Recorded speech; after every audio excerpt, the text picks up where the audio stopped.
All right, bro. I'm gonna try my best to get through this pretty quick, but I'm gonna give you the beginning to end how I would do this. I'm gonna ship all this stuff to you. We got a 1.6 screwdriver. We got a 1.3 for the Jubilee. This is the bracelet tool. These are the spring bars for the Jubilee. No other spring bars fit in them, so you're not gonna be confused there at all. As I was mentioning to you over text, you don't have to do this, but it just makes it easier if you open up the clasp.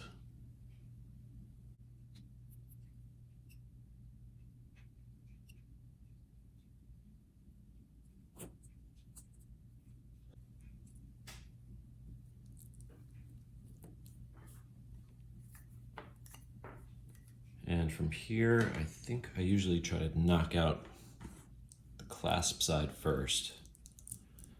And what I do is, let me just see if I can readjust this a little bit. It's a little difficult because I got this little tripod next to me, but what I do is I just kind of let the tool and the watch do the work. Microfiber cloth, so you're not going to scratch anything. Give a little bit of an angle here.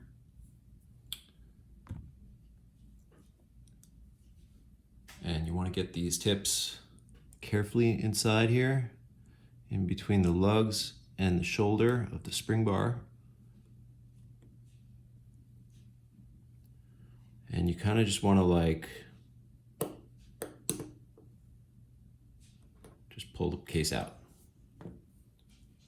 Now, a lot of people are going to have different techniques. This is just how I do it. Put that aside. Turn it around, do the same thing. Now you could imagine if the clasp was in, you'd have the whole bracelet running over the watch, so it'd be a real pain in the ass. Okay, so in. That one's in. Just squeeze them together.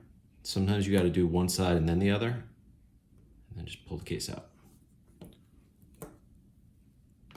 Okay.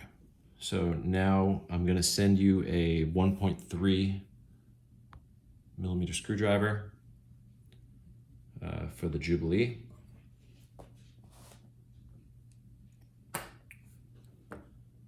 And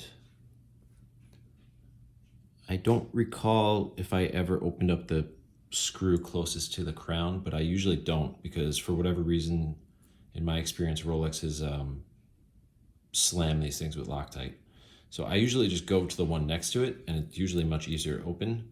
So I would do that too. So if you go to the crown and then you see there's a screw right here, I usually go to that one.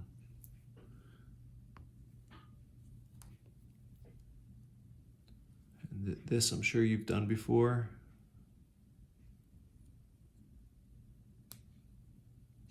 Yep, and that one comes pretty easy.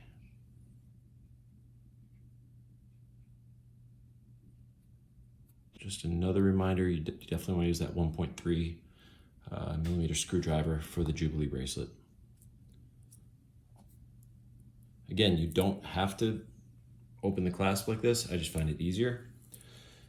A little tip, just in case you didn't know, the Rolex crown always aligns with the Rolex crown on the watch. So this is how the bracelet will look. Obviously, we're not going to connect this to that, but what that means is that this end link side will have to go up here like that. So again, I usually do the bracelet to the right, to my right. Drop the spring bar. Okay, so what I do is, before I even bring the case near the bracelet, I try to get the spring bar compressed. I'm just having a little bit of a hard time seeing because of the camera. It's like right in my face. Okay, there we go. So now the spring bars are compressed, and I just kind of slide in the case, get it close, slowly turn it up. You just want to make sure those spring bars don't go over the top. And that one just popped right in. So that one is in. Every once in a while, you might have to just come in here with the fine tip and just manually just slide that shoulder into place, but it didn't happen that time. It's in securely. So then you flip it around. Obviously got a spring bar in here.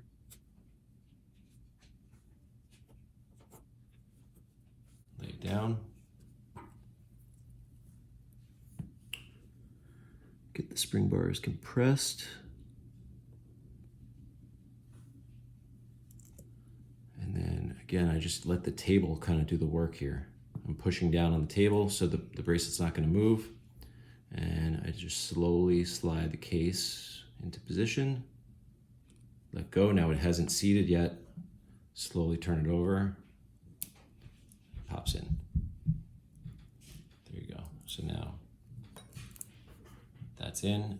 I guess I don't think I need to give you the tutorial on putting this screw back in. Maybe I'd give you a little tip though, because the Jubilee is a little bit different than the oyster. Let me see. Because of this little guy right here, it's a little bit difficult to get it seated, to get it lined up, I mean. I usually kind of just use my finger to hold it in place. And then kind of just pinch it like this.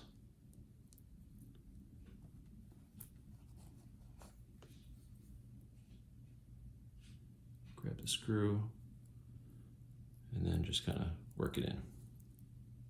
Obviously screw it down, and then that's it. You're all done. This ended up being longer than I thought, so maybe I'll try to edit this a little bit and time lapse the slower parts. All right, brother, give me a call if you need anything, and good luck. It's gonna look awesome.